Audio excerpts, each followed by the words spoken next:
All right, here we are again. We're flying like butterflies today. So we are going to talk about scientific notation. Very good. Scientific notation is a way to write numbers that are very, very tiny, teeny tiny.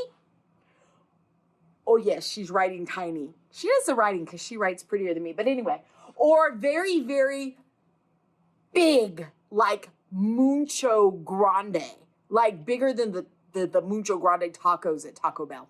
Yeah. All right. So scientific notation is always written. Ms. Benson. There's a very specific way to do this. Yes. So if you have a number that's very, very big or very, very small, we can write it in this format that's called scientific notation to make it easier to look at, but you have to follow the rules. So the first number always has to be a number that is greater than or equal to 1, Okay. but less than 10. So let's give you some examples. Okay, so 3.25 is greater than 1, But it's less than 10. less than 10. So we're still good. Okay, let's look at the next one. This says 2, which is greater than 1. And less than 10. So we're still good on that one. And here we have 7.5, which is greater than 1. And less than 10. So that's something that all of these numbers are going to have in common, and that's one way you can kind of tell if you've done it right.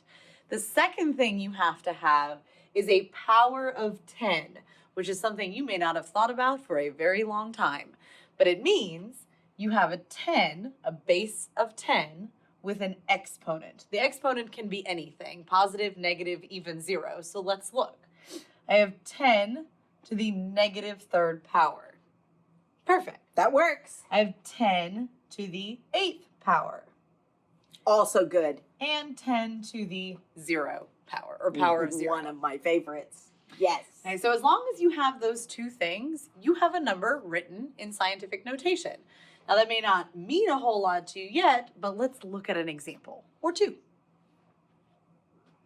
Ooh, here we go. So in these examples, we're going to look at some very, very, very large numbers and some teeny numbers over here.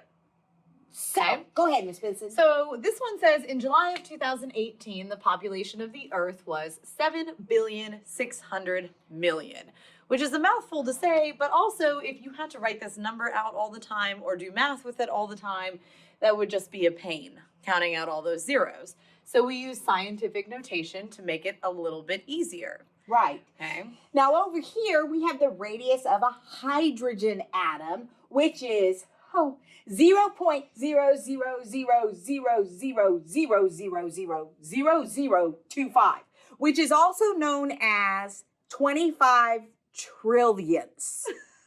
Now, if somebody tells you that that's not right, they're probably right and we're probably wrong. But we counted it like 3 times and that's what we came up with. So we're just going for it. So 2.5 times 10 to the negative 11th power. So we're going to go super fast and show you kind of where these exponents came from in both of these. But if you need more help, you can just always ask for more help because we're just going to do a couple quick examples, okay? So the way that you do it is you start at the decimal. So we'll do this one, and I have a decimal at the end of the number. And then I'm going to count towards the numbers that are not zeros until I end up with a number that's bigger than 1, but less than 10.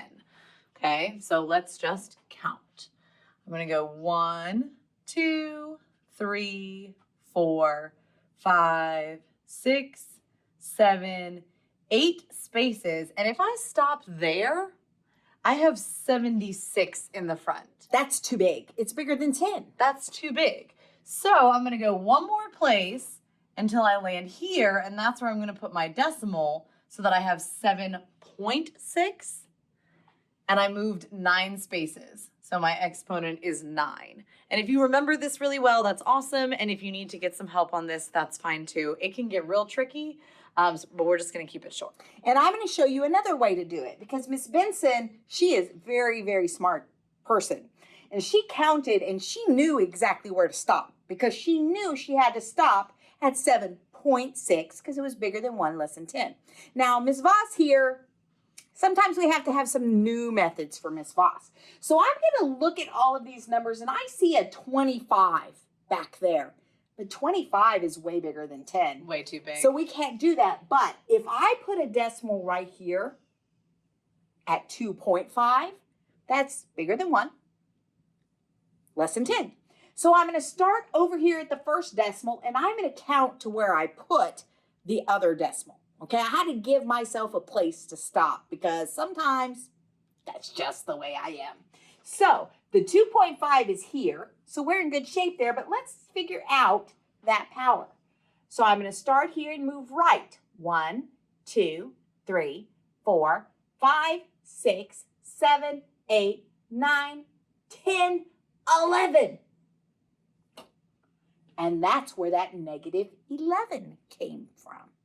So if it's a very big number, then your exponent is going to be positive. Definitely. And if it's a very small number, your exponent is going to be negative. Absolutely. Okay? So you just got to remember that. All right. Should we go on to the examples? Yes, let's.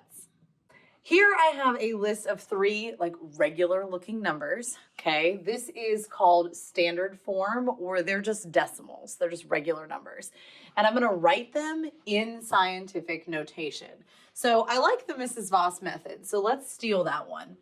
I know that I am starting here at the end, and I'm going to be moving this way. I've just got to decide how far I'm going to move. Okay, so I want to move to right there between the 5 and the 2 because that's going to make my number 5.23, which is bigger than 1 and less than 10. So let's count. So this will be 1, 2, 3, 4 places that I'm moving. So my exponent is going to be 4. And then my decimal is this part from the beginning, 5.23. I didn't really leave myself enough room, but there we go.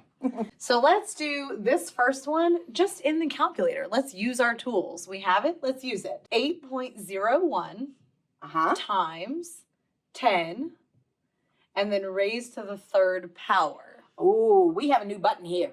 A raised to B.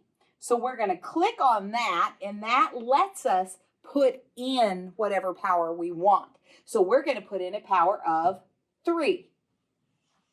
And there's our number written in standard form or written as a decimal. Right. 8,010.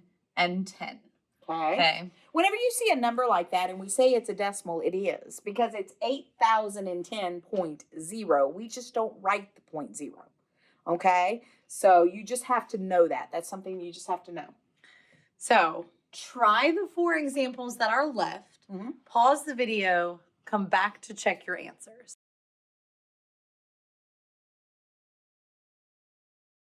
We went ahead and put things in the calculator, but first let Miss Benson talk about these 2 answers. Okay, so this one was a very small decimal to begin with. So we moved from here until right there between the 8 and the 9 and got 8.92 times 10 to the negative 4. And then this one, it's not a huge number, but 708 is a bigger number. So we started there and we moved forwards until we got between the 7 and the 0. That's 7.08 times 10 to the positive 2nd power. With the writing in standard notation, we're going to take the scientific notation and we're going to use our pal, our best friend, our powerful tool, Mr. Desmos, and we're going to just type them in. These are your answers, and we did want to be very specific here so that you would understand that 0.0441 is exactly the same thing as 0.0441. And then this last one, type it in and you get 5 million.